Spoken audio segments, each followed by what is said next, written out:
Good morning, Shubhodaya, Shri Gurubhyo Namaha.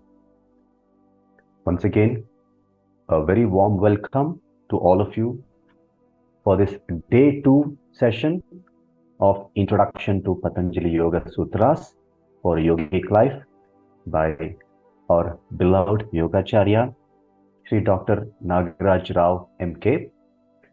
This 3-day session is organized by Spiritual Solutions Center in association with Rotary, Bangalore, Global Yoga, and Yoga Universities of Americas. This is a pre-conference to the upcoming Global Yoga Summit held this year, December 2023. So, a quick recap. Yesterday we learned from Dr. Nagaraj Rao how the whole Patanjali Yoga Sutras, the whole concept of yoga need not be a highly complex, need not be highly convoluted. ಒಂದು ಕಬ್ಬಿಣದ ಕಡಲೆ ಆಗೋ ಒಂದು ಕಬ್ಬಿಣ ಕಡಲೆ ಆಗ್ಬೇಕಾಗಿಲ್ಲ.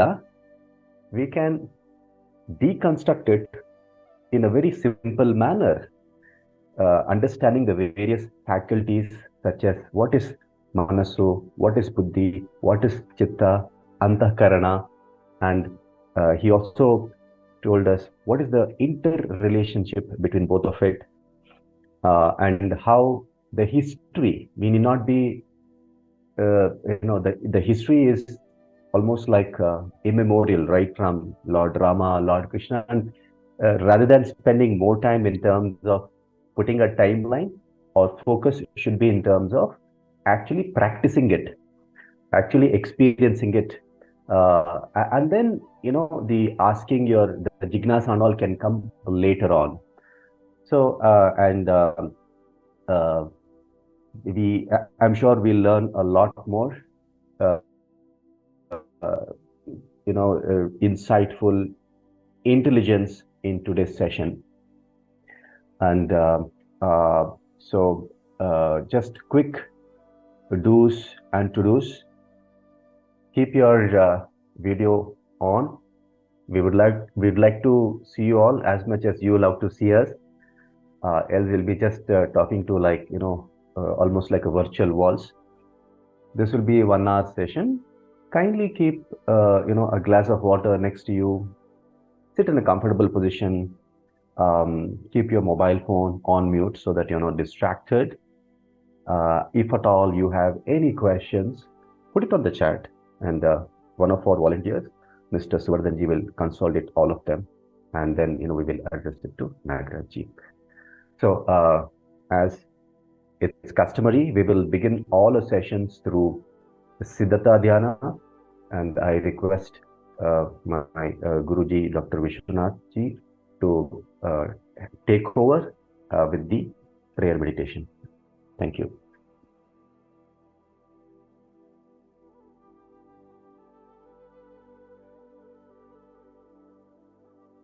Namaste to all. Shubhodaya. Ellarigu namaskara. It's a second day we have entered, and it's a great opportunity to experience the flow of wisdom. So let us settle our mind first. Let us prepare our mind. Sit comfortably. Sit comfortably and observe your place where you are sitting. The place where you are sitting should be supportive to you. So just look around peacefully and just relax and slowly come to the place where you are sitting, and after that close your eyes. Gently close your eyes. ಹಗುರವಾಗಿ ಕಣ್ಣುಗಳನ್ನು ಮುಚ್ಚಿಕೊಳ್ಳಿ. Observe your body. ದೇಹವನ್ನು ಗಮನಿಸಿ ಸಮಾಧಾನವಾಗಿ ಗಮನಿಸ್ತಾ ಹೋಗಿ. ದೇಹವನ್ನು ಗಮನಿಸೋದ್ರ ಜೊತೆಗೆ ಉಸಿರಾಟವನ್ನು ಸ್ವಲ್ಪ ದೀರ್ಘವಾಗಿ ಮಾಡ್ತಾ ಹೋಗಿ. Observe your body. Along with the observation, connect to little deep breathing. Keep observing your body, and deep breathing has to go on. And slowly bring your attention on breathing. Complete focus on your breathing, inhalation and exhalation. Again, connect to deep breathing. Now go for a deep breathing, complete yogic breathing.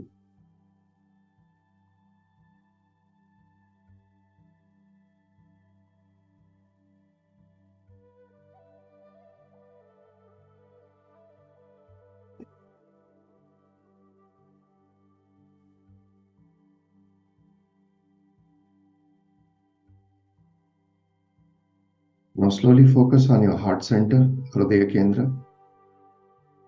Hridaya Kendravanna ಗಮನಿಸಲಿಕ್ಕೆ ಶುರು ಮಾಡಿ. Heart center. And again continue deep breathing.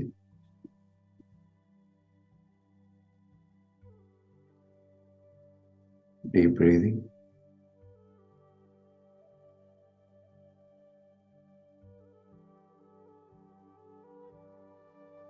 Relax. Relax your breathing. Let's connect to Omkara. Take a deep breath. Om.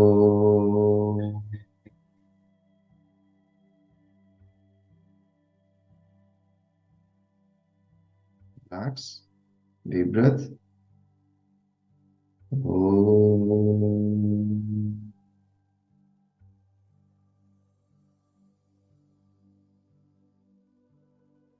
Deep breath. Om.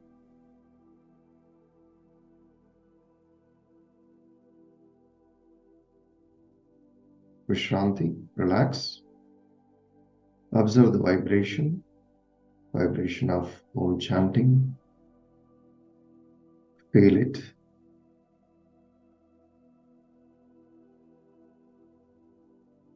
Allow your mind to relax. Rest everything can be taken care later. Right now, you have an aim, you have focus, you have task. You have to be here right now. Now let us connect to universal energy and Master ವಿಶ್ವಶಕ್ತಿಗೆ ಹಾಗೂ ಗುರುಗಳ ಶಕ್ತಿಗೆ ನಾವೀಗ ಶರಣಾಗತಿಯನ್ನು ಅರ್ಪಿಸೋಣ. Let us surrender. Come to Namaskara Mudra. Let us take a blessings from Brahmanda Shakti, Vishwa Shakti. Asatoma. Om Asatoma Satgamaya Tamasoma Jyotirgamaya Mrityorma Amritangamaya. Om Shanti Shanti Shanti. Dear universal energy, lead us from unreal to reality, guide us from ignorance to wisdom. Kindly release us from the bondages of our life. Bless us. Connect to Master. ನಿಮ್ಮ ಇಷ್ಟ ಗುರುಗಳನ್ನು ಸ್ಮರಿಸಿಕೊಳ್ಳಿ. Surrender totally. ಗುರುಸ್ತುತಿ. ಓಂ ಗುರುರ್ ಬ್ರಹ್ಮ ಗುರುರ್ ವಿಷ್ಣು ಗುರುರ್ದೇವೋ ಮಹೇಶ್ವರಃ ಗುರು ಸಾಕ್ಷಾತ್ ಪರಬ್ರಹ್ಮ ತಸ್ಮೈ ಶ್ರೀ ಗುರವೇ ನಮಃ. ಅಜ್ಞಾನತಿಮಿರಾಂಧಸ್ಯ ಜ್ಞಾನಾಂಜನಶಲಾಕಯ ಚಕ್ಷುರುನ್ಮೀಲಿತಂ ಯೇನ ತಸ್ಮೈ ಶ್ರೀ ಗುರವೇ ನಮಃ. Surrender to the lotus feet of Guru. Relax your hands. Relax your hands and request blessings. ಗುರುಗಳಿಂದ ಆಶೀರ್ವಾದವನ್ನು ಪಡೆದುಕೊಳ್ಳಿ. Feel his presence. ಆ ದಿವ್ಯ ಶಕ್ತಿಯನ್ನ ಗಮನಿಸಿ, ದಿವ್ಯ ಶಕ್ತಿಯನ್ನ ಸ್ವೀಕರಿಸಿ. Start receiving his grace, Master's blessings Feel it. Feel the energy. Now, be in silence for a few seconds. Be in silence.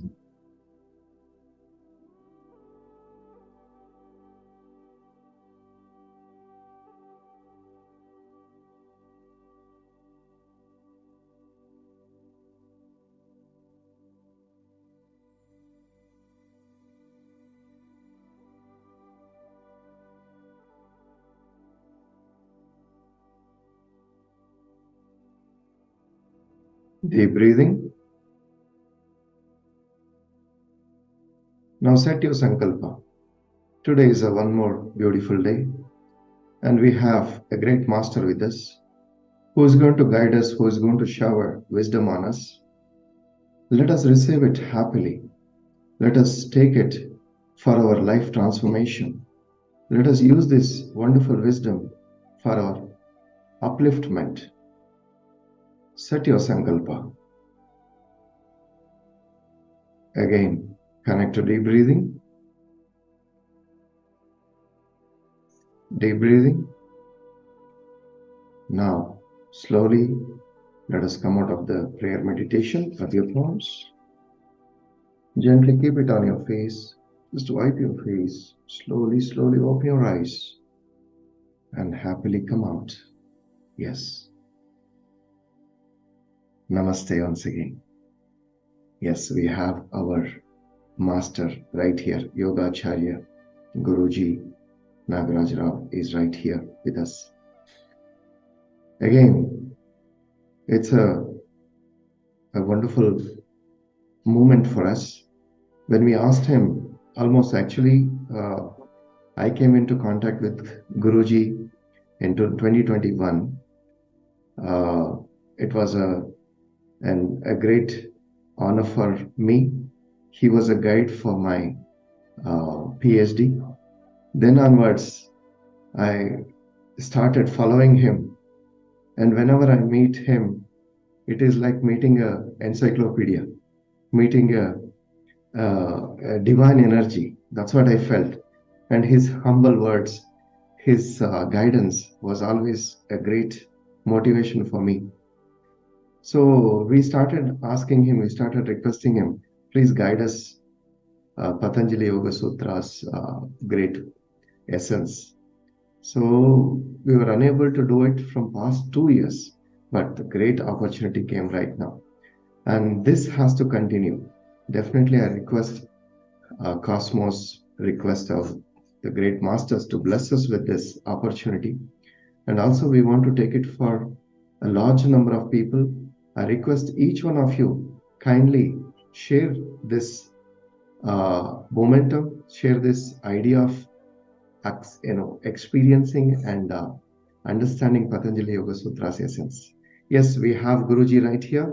Let us welcome Guruji. So let us, yes, he's right here. Over to Guruji. Thank you. Namaste to all. Namaste.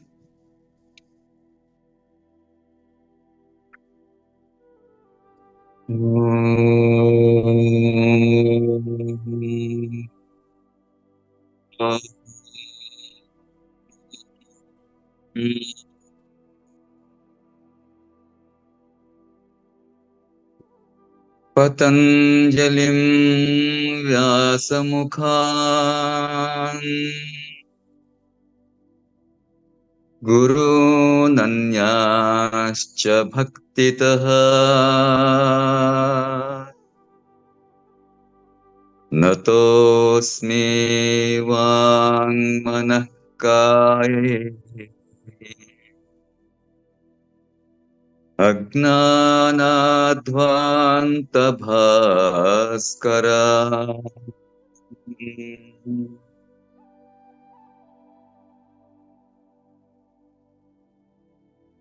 Namaste. At the outset of my articulations, I express my thanks to Yogi Devraj Guruji and to Vishwanath Guruji and to all others who are responsible for arranging this discourse. We have been now trying to understand different features of the human personality, which enables us to have the realization of the true self of the human personality. We have observed in the sutras, which tells clearly about the presence or the existential features of the human being. Tada drashtuhu swarupeva sthanam vritti saropyam itaratra. These are the two next sutras after the Yoga Chitta Vritti Nirodha, which tells us about the two state of existence of an aspirant. One is the state of yoga, next is the state otherwise. What's meant by these two states? It's always the desire, an humble desire of every aspirant to enjoy a state of bliss where there is no stain of any desire. This is one we have to understand. There is a desire to enjoy a state where there is no stain of desire. And such a state where the mind is so relaxed, expressing no desire, expressing no fear, and such a state could be the state of yoga. Tada drashtuhu swarupe avasthanam, swarupe avasthanam. So it is such a state where all the thought waves are well controlled. They are in a state, they could be in a state of niruddha. Sometimes it is in the state of ekagra. At least they are in a state where the vikshipta type of mind has been time and again trying to understand or realize or to enjoy this state of being in a state where the thought waves are not so active. So try to get into the meanings of this. It could be little difficult to follow sometimes because it's all about the mind. Mind is a highly complicated structural feature. It has got so many components around it. When we explain the mind, we explain this as, when we describe this as an emotional entity. Mind is an emotional entity. It is full of emotions. Then what that buddhi is, the intellect is. The intellect is a rational entity. Mind is emotional. The intelligence or the buddhi is rational. This is the main difference. And apart from that, we have the one more called the ahankara, the ego sense. And all the more, the deep sense of the same mind is called the chitta, where all the impressions of the past, called the samskara, is in storage. There's a great storage of the samskara in the chitta, which often reflects and due to which the human behaves in the same way. The state of otherwise is that where the human has been behaving as if the thought waves are. This is the another state. We often say, he's a pleasant person, he's a happy person, he's a gentleman. And also we say, he's an angry person. He's a person always with a sorrow, always with a problem. Like that. The problem or the sorrow or the so-called the enjoyment or a pleasant feature, they are not the real attributes of the human. There could be no attribute for a human when he is in his real state. It is neither a happy person, nor a person in the sorrows, nor a person with the complaints, nor a person with nothing, no complaints. It is neither male nor the female. It is beyond gender. It is beyond any such body feature. That's the real nature of the person. And such a person in yoga is called Purusha. Purusha is one of the main technical terms dealt with in detail in the School of Philosophy of Yoga. What is the next one? Where Purusha is? Purusha is closely attached to a feature called the Prakriti. What that Prakriti is? Prakriti is sense perceivable. We can see, we can hear, we can touch, we can taste. Every perception, every type of perception we can have from the Prakriti. If there is a rock or if there's a crystal of sugar in front of you, you can see the crystal of sugar. If you drop the sugar down, you can also hear the sound of the crystal of sugar. You can taste that, you can touch that, you can do anything. You can have all the 5 types of sense perception with a crystal of sugar. This is what is called the Prakriti. And how does this person, the aspirant, has got connection with this Prakriti?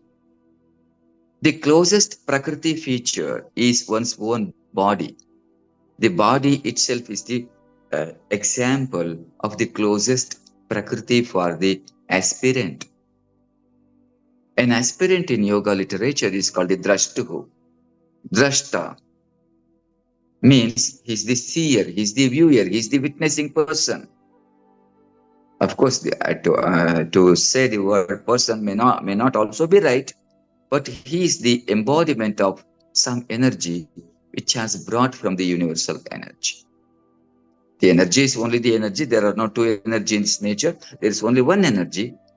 But as far as its presence and exhibition is concerned, sometimes we call that as a human being. It could be a dog, donkey, or something else. It could be a plant or a tree. It could be a huge rock or a pebble, or a big mass of ocean, or a running stream of a river, or a twinkling star, or a planet in the space. Whatever be that, anything that you can perceive through your sense perception could be the Prakriti, including one's own body. Tada drashtuhu surupeva sthanam.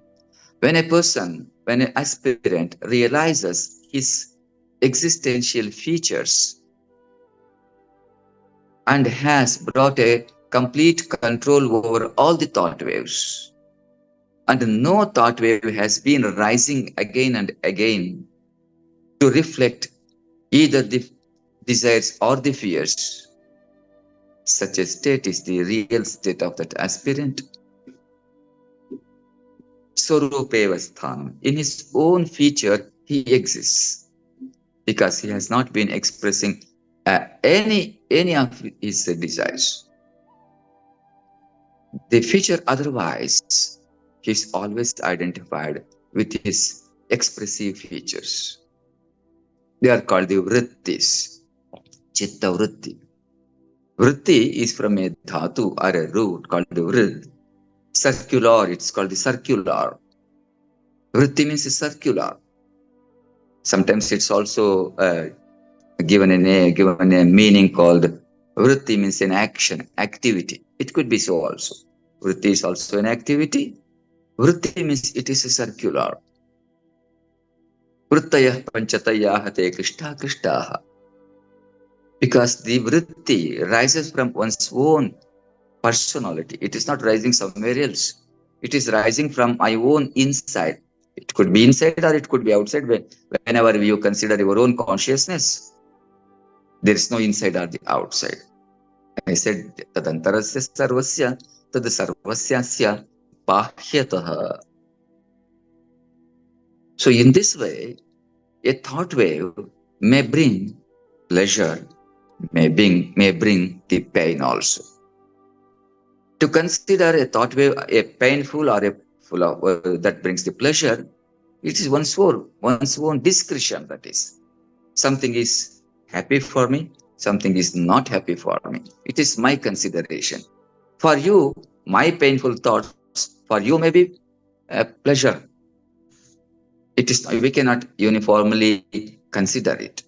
So here, whenever I say vritti, it is almost circular because it rises from me and reaches the object that I am desiring for and finds all its activities and comes back. Since it has gone from me and reached the object and has come from, this has become a circle. It has taken its generation in me and reached the object and also has come back. This circular movement is called the vritti, vritta, circular, chitta vritti. So there are two states, swarupa, the vritti sarupim, itaratra, the otherwise. He is represented by his vrittis, his thought waves, the person. Whenever I say he, it is also she. There is no gender discrimination here. So now we will go to see what the vrittis are, what the thought waves are. Why it is called a wave? In English, we always say it is called a thought wave. Vritti is a thought wave because it rises. There is a crest. There is a crest. And also there is a trough form. So there could be an amplitude also for this. So this is called a thought wave.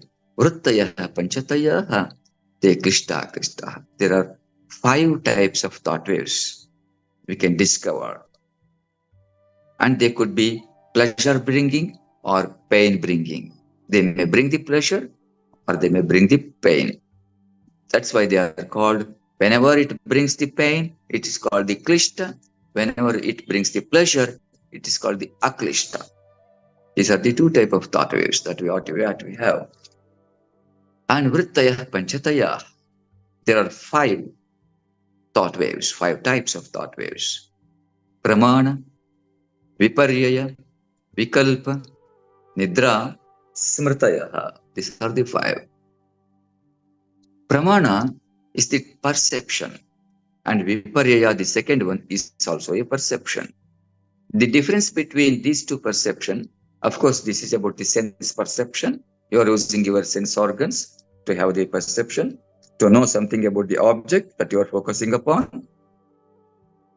Here, whenever I say pramana, it is the right perception. It is the right perception.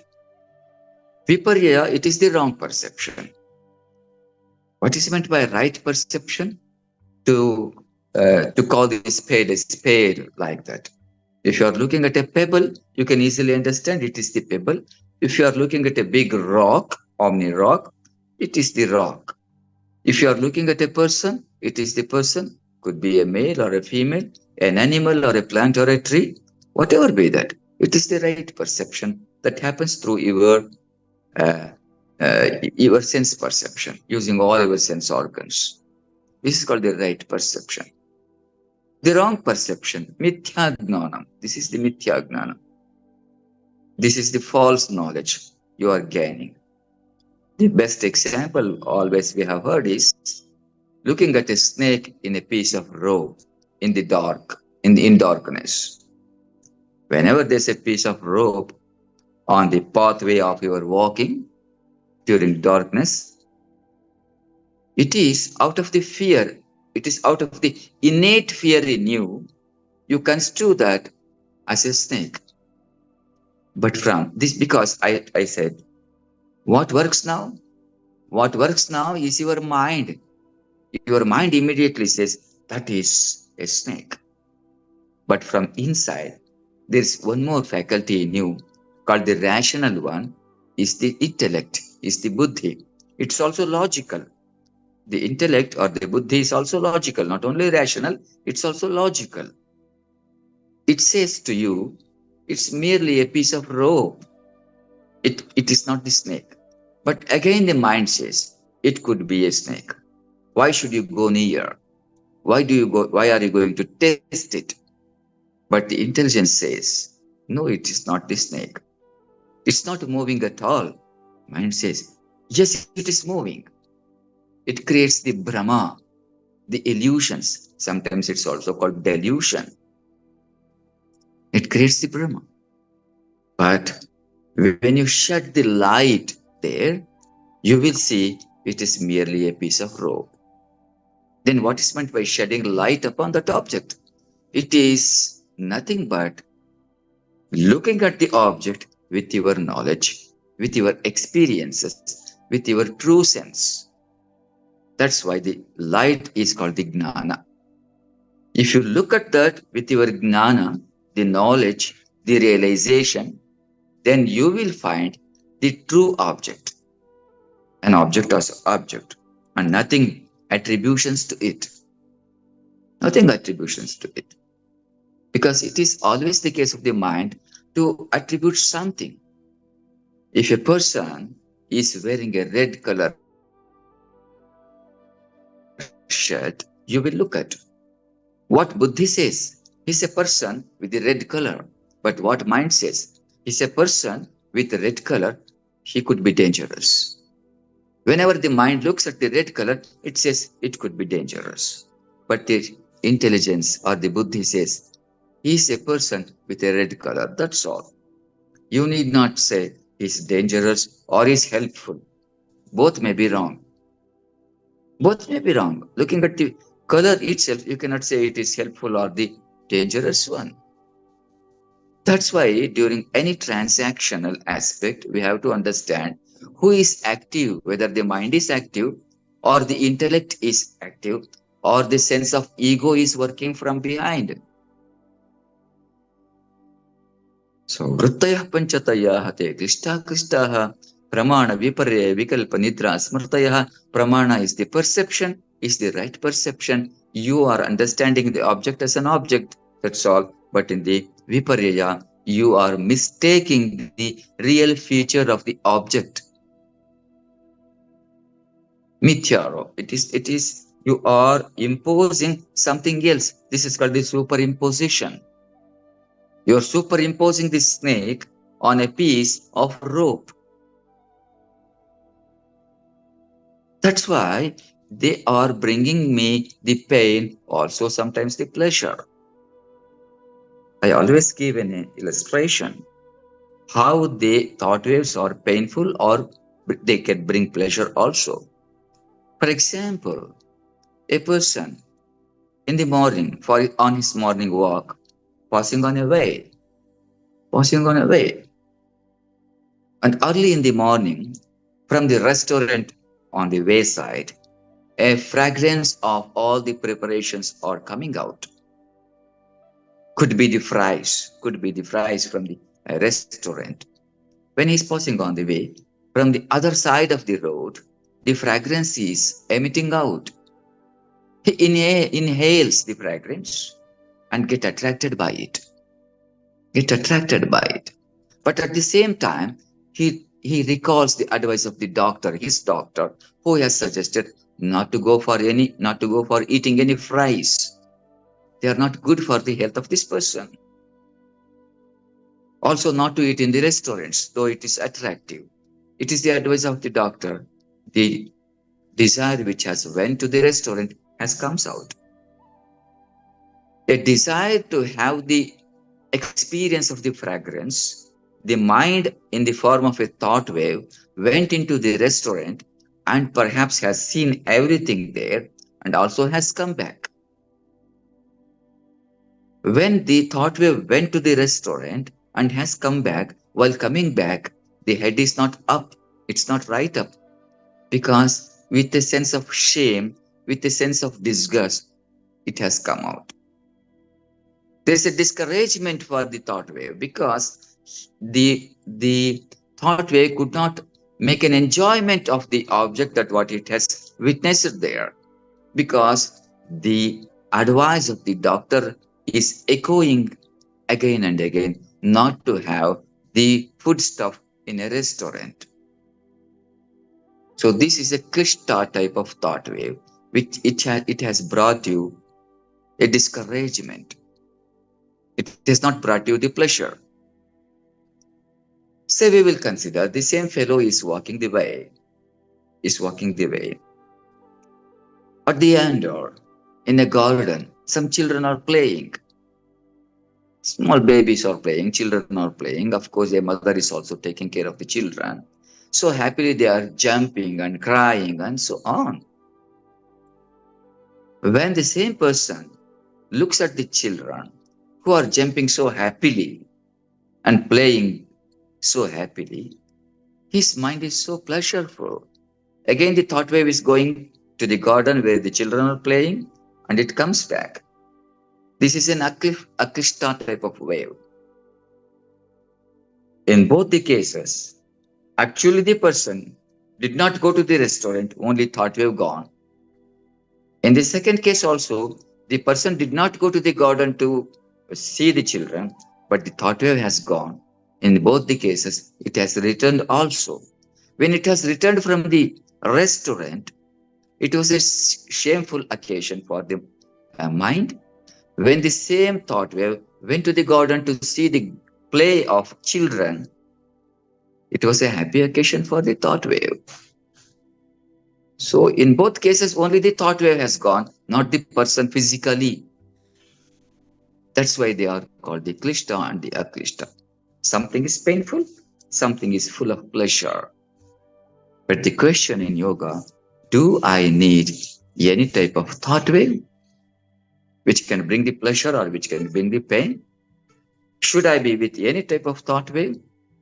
Then yoga clearly says, try to jump yourself, try to shift yourself from the painful thought waves to the such thought waves which are bringing pleasure. Then have a lesson not to stay there anymore. Try to go beyond even such thought waves which are bringing you the pleasure. Never stay there.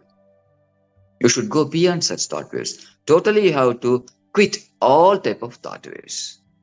That's why these are the two main type of thought waves. One is called the pramana, the right perception. The viparyaya is the wrong perception.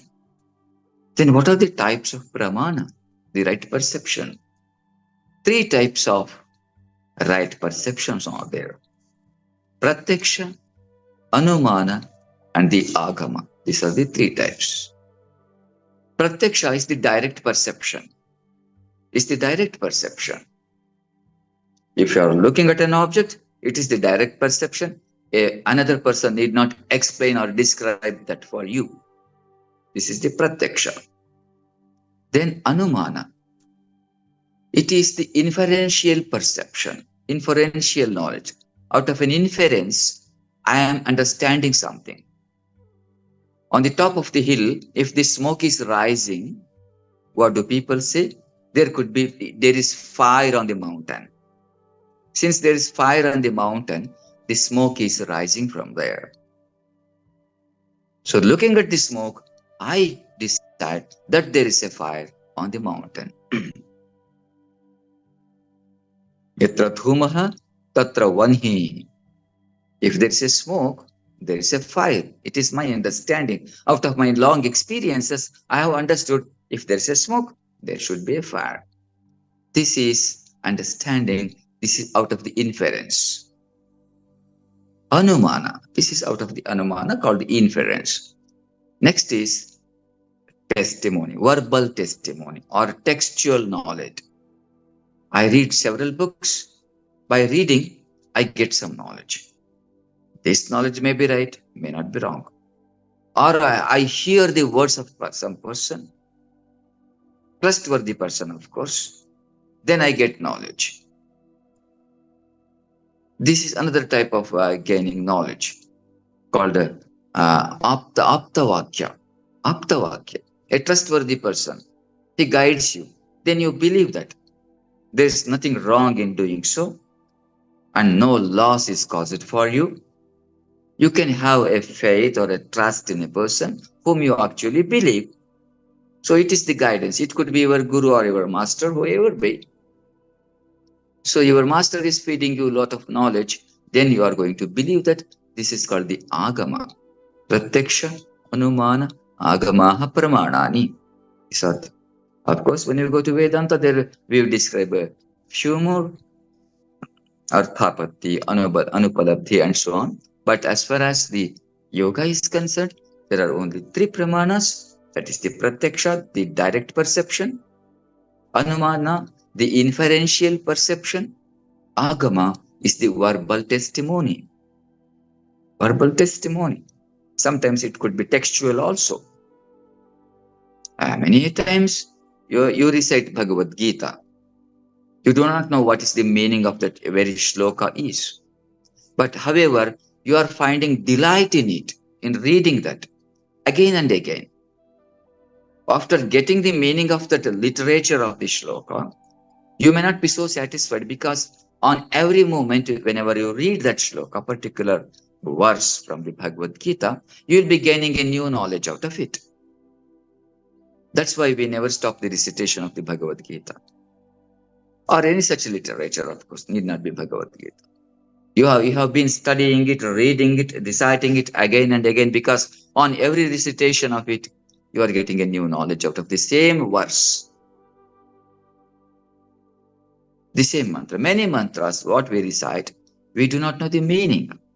Whether it could be the Sahanavavatu or the Asatoma or a Purusha Sukta or a Shri Sukta or whatever be that. We have been reciting again and again, but we have been reaching a sense of pleasure whenever we recite that. That's why they are the verbal testimony which bring us a lot of pleasure. So these are the three type of pramanas. The direct perception, where you can understand the object clearly, the sense object. It's called the sense object. If you are sensing an object, you are clearly understanding, because a human being has got 5 senses.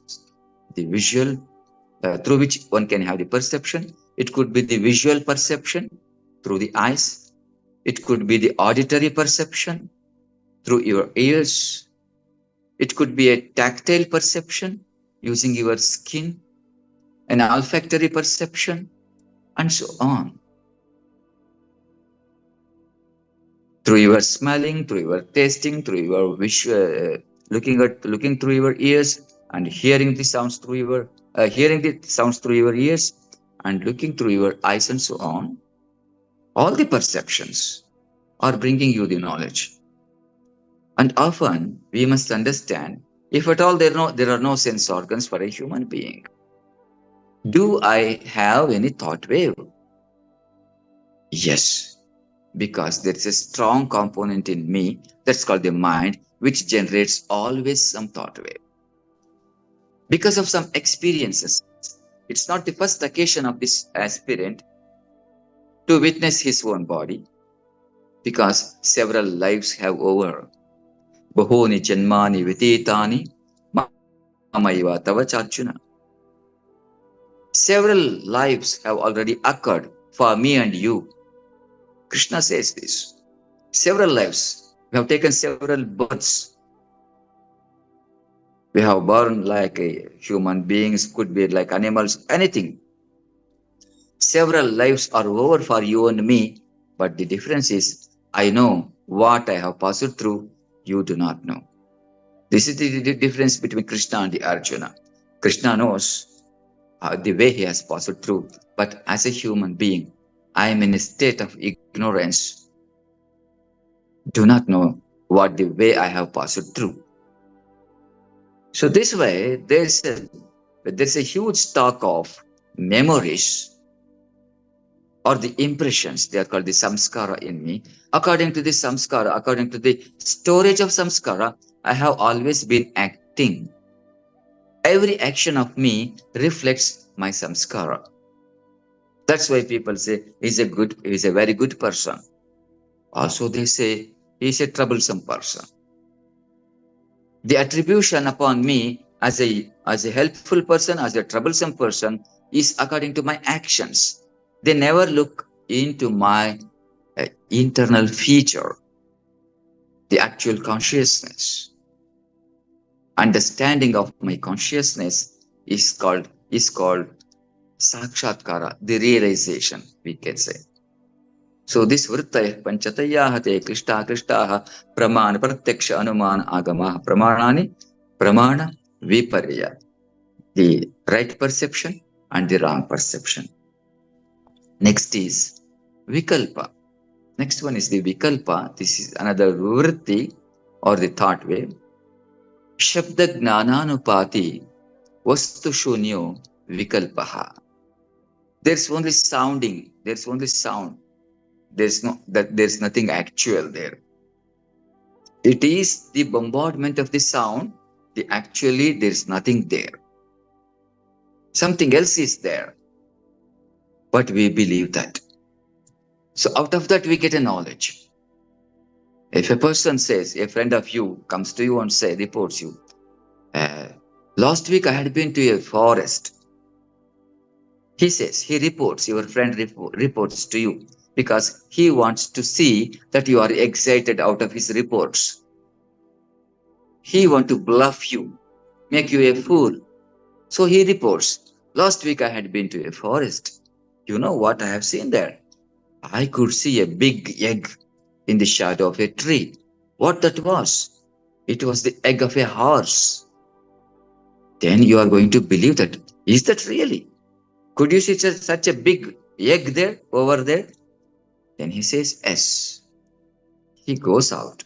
Then you are trying to realize the event. You have realized. Then you will recall your wisdom and you will realize that there cannot be any egg of a horse. How could I believe that? It is a false information.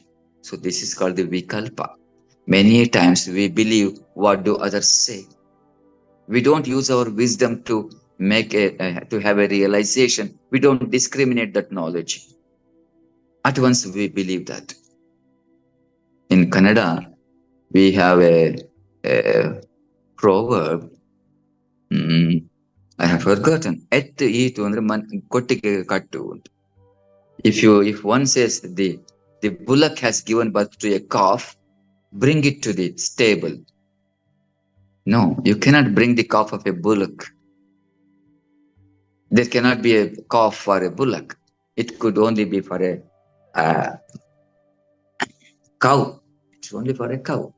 So many times we believe what do others say because they want to enjoy the foolishness of the other person. Of course, originally they are also foolish. They want to see his friend is also going foolish, becoming foolish. This is how the world goes. This is what is called the vikalpa. So pramana, viparyaya, vikalpa, nidra. This is the next one. This is the most peculiar and exclusive one in Patanjali Yoga Sutra. You cannot see such a type of explanation in any other philosophy. Patanjali says, Nidra is also a state where the thought waves are generated. You are still active even in a state of Nidra, in a state of sleep. As we say in the Upanishads, the Jagrat, Swapna, and the Sushupti are the three states of a human. Now Patanjali says, even the state of sleep is also a state where the thought waves are generated.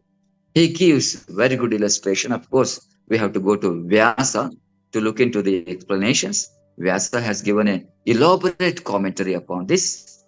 Again, in a text called Tattva Vaisharadi, Vachaspati Mishra, a gentleman, has given a wide commentary upon this. If you study the commentary of Vachaspati Mishra, if you study the commentary of Vyasa, you will get a better knowledge of the Patanjali Yoga Sutra. Here, Patanjali says, even the state of sleep could be the deep sleep also. There is something working in you. How do you understand that? On the next morning, when you wake up, you will exclaim that I got a very good sleep. I got a very good sleep. It means, are you awake? Were you awake during your sleep? Otherwise, how do you say that you got a good sleep? You got a sound sleep. The next thing, on the next morning when you wake up, you have not forgotten your name. You have not forgotten your property. You have not forgotten your kiths and the kins. Everything you know that. It means something in you was awake even during the deep sleep. That's why we shift now to know the features of the prana, the life force. Because along with the mind and the intelligence and the ego sense and the chitta, we have got one more entity in us that's called the prana. They are all active at the same time. Our struggle is to make all of them silent. So that's why Patanjali says the nidra, the state of sleep, is also a state where the thought waves are also generated. So I request to remind myself at this juncture. If you have any questions or any suggestions, of course, you can please come out. Praveen? So we see to moderate. Yes, Guruji, I think, we are waiting for our folks to ask the question. ಒಂದು ಅಂಶ ನನ್ flash ಆಯ್ತು ಅಂದ್ರೆ ಇವ್ರದ್ದು ಕನಕದಾಸರ ಒಂದು ಗೀತೆ ಇತ್ತಲ್ವಾ, ನಿನ್ನೊಳಗೆ ಮಾಯೆಯೊಳಗೋ, ಅದು ಬರ್ತಾ ಇಲ್ಲ. ಅದ್ರ ಬಗ್ಗೆ ನೀವು ಒಂದು ಸಂಕ್ಷಿಪ್ತವಾಗಿ ಹೇಳಿದ್ರೆ ಇಲ್ಲಿರೋರ್ಗು. ನೀ ಮಾಯೆಯೊಳಗು ನಿನ್ನೊಳು ಮಾಯೆಯು, ಬಯಲು ಆಲಯದೊಳಗು ಆಲಯದೊಳು ಬಯಲು. ಇಟ್ಸ್ ಎ ವೆರಿ ಗುಡ್ ಒಂದು ಒಳ್ಳೆಯ ಹಾಡು ಅದು. ನೀ ಮಾಯೆಯೊಳಗು ನಿನ್ನೊಳು ಮಾಯೆಯು. There is one feature called the maya. ಮಾಯಾ ಎನ್ನುವ ಒಂದು ವಿಷಯ ಇದೆ ಅಂತ ನಮಗೆಲ್ಲ ಒಂದು ಗೊತ್ತು. ಆ ಮಾಯೆಯ ಕಾರಣದಿಂದಾಗಿಯೇ ಅಜ್ಞಾನವು ನನ್ನಲ್ಲಿ ಆರೋಪಿತವಾಗಿದೆ, ಅಜ್ಞಾನವು ನನ್ನಲ್ಲಿ ಇದೆ ಅಂತ ಹೇಳಿ. ಆದ್ರೆ ನೀ ಮಾಯೆಯೊಳಗು ನಿನ್ನೊಳು ಮಾಯೋ, ನಿನ್ನೊಳಗೆ ಮಾಯೆ ಇದೆಯೋ ಅಥವಾ ಮಾಯೆಯ ಒಳಗೆ ನೀನು ಇದ್ದೀಯೋ, ಇದನ್ನ ಅರ್ಥ ಮಾಡಿಕೊಳ್ಳುವುದು ತುಂಬಾ ಕಷ್ಟ ಅಂತ ಹೇಳಿ ಅಲ್ಲಿ ಕನಕದಾಸರು ಹೇಳ್ತಾರೆ. ಕನಕದಾಸ ಅಂದ್ರೆ ಅಜ್ಞಾನದಲ್ಲಿರುವ ನಾನೇ ಅಂತ ಅರ್ಥ. ಬಯಲು ಆಲಯದೊಳಗು ಆಲಯದೊಳು ಬಯಲು, ಇದು ತುಂಬಾ ಇನ್ನೂ ಚೆನ್ನಾಗಿದೆ. ಬಿಕಾಸ್ ಆಲಯ ಅಂದ್ರೆ ನಮ್ಗೇನ್ ಕಾಣಿಸುತ್ತೆ? ಒಂದು ಕಟ್ಟಡ ಕಾಣಿಸುತ್ತೆ, ಒಂದು ಬಿಲ್ಡಿಂಗ್ ಕಾಣಿಸುತ್ತೆ. ದೇವಸ್ಥಾನ ಅಂದ್ರೆ ನಮ್ಗೆ ಕಾಣಿಸುವುದು ಬಿಲ್ಡಿಂಗ್ ಅಥವಾ ದೇವರ ವಿಗ್ರಹ. ವಿಗ್ರಹದೊಳಗೆ ದೇವರನ್ನ ಕಾಣಬೇಕು, ಇಲ್ಲದ್ರೆ ಅದು ವಿಗ್ರಹ ಅಷ್ಟೇ. It's only icon made up of stone or something else. ನಾನು ನೋಡ್ತಾ ಇರೋದು ದೇವಾಲಯದ ಕಟ್ಟಡವನ್ನ. ಆದ್ರೆ ಬಯಲು ಆಲಯದೊಳಗೆ, ಆದ್ರೆ ಆಲಯದಲ್ಲಿದೆ, ಒಂದು ದೊಡ್ಡ ಬಯಲಿನಲ್ಲಿದೆ. ಇಲ್ಲಿ ನನ್ಗೆ ಅರ್ಥ ಆಗ್ಬೇಕಾಗಿರೋದು ಆ ಬಯಲಿನಲ್ಲಿ ಆಲಯ ಇದೆಯೋ, ಆಲಯದೊಳಗೆ ಬಯಲಿದೆಯೋ ಅಂತೇಳಿ. ಅದಕ್ಕೆ ನಾವು ಯೋಗ ಸಾಧನೆಯಲ್ಲಿ ಹೇಳುವಾಗ ದಹರಾಕಾಶ ಎನ್ನುವ ಒಂದು ಟೆಕ್ನಿಕಲ್ ಗಳನ್ನ ಬಳಸ್ತೇವೆ. The greater space, the greater space. ವಿಶೇಷವಾಗಿ ಕುಂಡಲಿನಿ ಇತ್ಯಾದಿ ಯೋಗ ಸಾಧನಾ ಮಾರ್ಗದಲ್ಲಿ ಆ ದಹರಾಕಾಶ ಎನ್ನುವ ಶಬ್ದವನ್ನು ನಾವು ಬಳಸ್ತೇವೆ. There is a bigger akasha inside of you, bigger space. What the akasha you witness outside may not be the real akasha. There's a much bigger akasha inside of you. Sometimes it's also called the hridaya akasha. It's also called the hridaya akasha.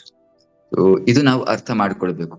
ಆದ್ರೆ ವಾಸ್ತವವಾಗಿ ಆಲಯವೂ ಇಲ್ಲ, ಬಯಲು ಇಲ್ಲ. ನೀನು ಮಾಯೆಯೊಳಗೂ ಇಲ್ಲ, ಮಾಯೆಯು ನಿನ್ನೊಳಗೂ ಇಲ್ಲ.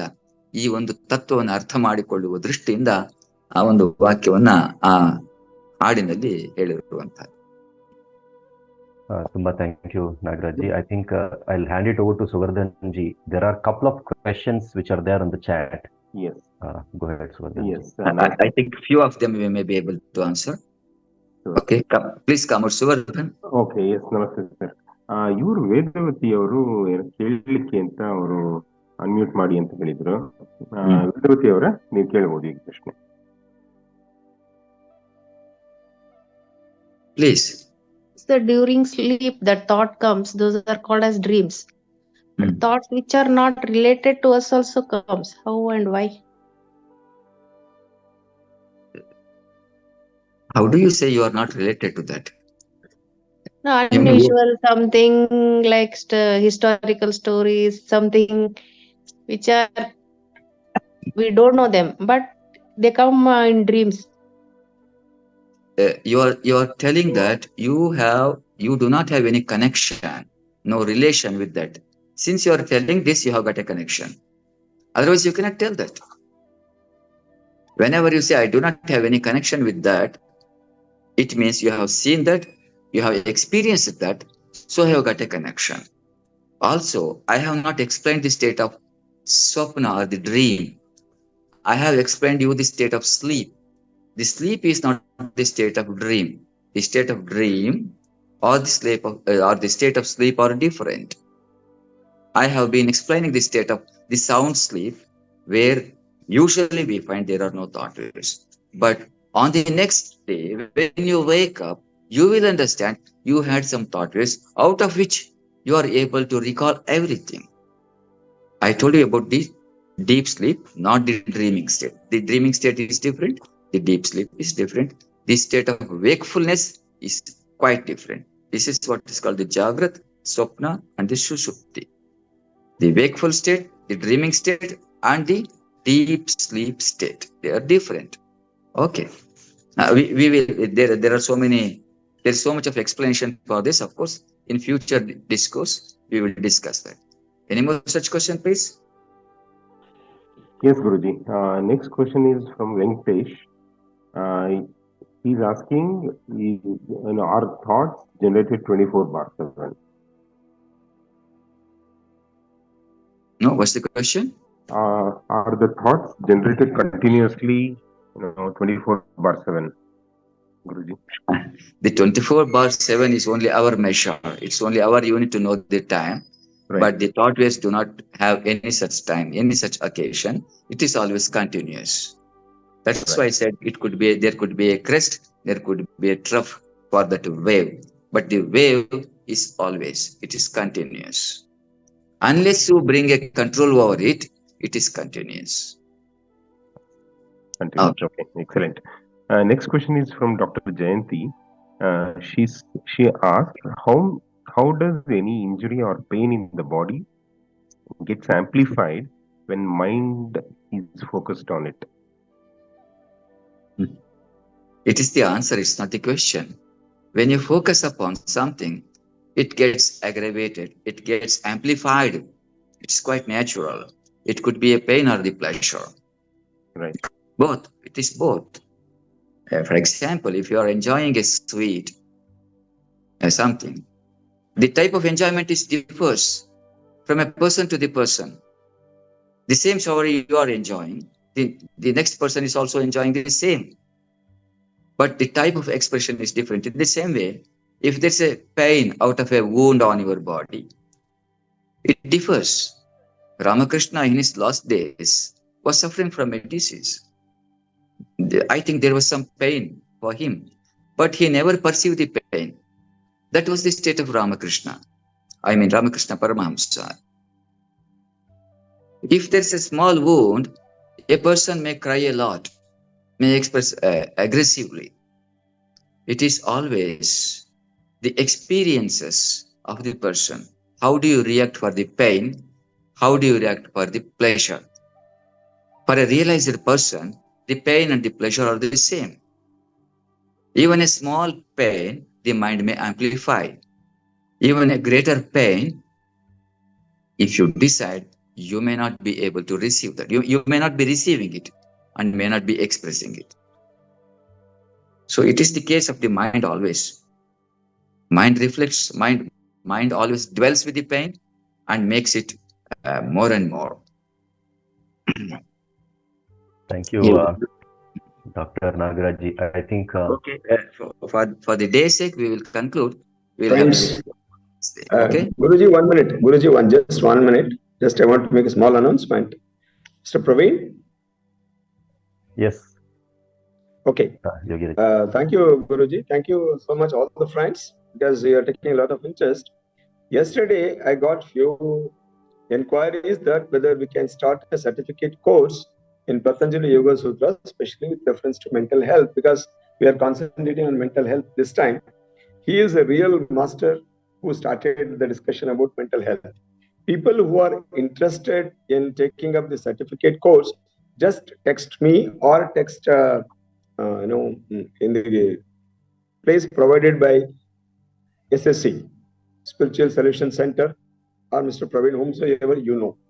then we will take it up. Probably within few days, we are going to announce the certificate course. Please text me whenever you feel free. Please text me so that gives an idea how many of you are interested. Thank you. Thank you, Guruji. Okay, namaste. Thank you. Thank you all Thank of you, you. Devarajji. Thank you, Dr. Nagaraji. So, yet another session, wonderful session coming to an end. One thing which I personally believe as my takeaway is we all have to exercise our choice. And today, after a long weekend, as I go to my office, traveling to the most notorious outer ring road, horrible traffic, people overtaking from all directions, the traffic jams. I have a choice. I will be using my discretion whether to get irritated, by what's happening around me or view it in a different way. So this is inspired by the whole concept of Vritti explained by Dr. Nagaraji. So thank you all. We will conclude with our Shanti mantra. Request all of you to close your eyes, put your hands together in the Namaste position and chant Sahana Vavatu Sahanau Bhunaktu Sahaviryam Karavavahai Tejasvinamavitamastu Ma Vidvishavahai. Om Shanti Shanti Shanti. Loka Samasta Sukhino Bhavantu. Thank you all. Have a great Tuesday morning.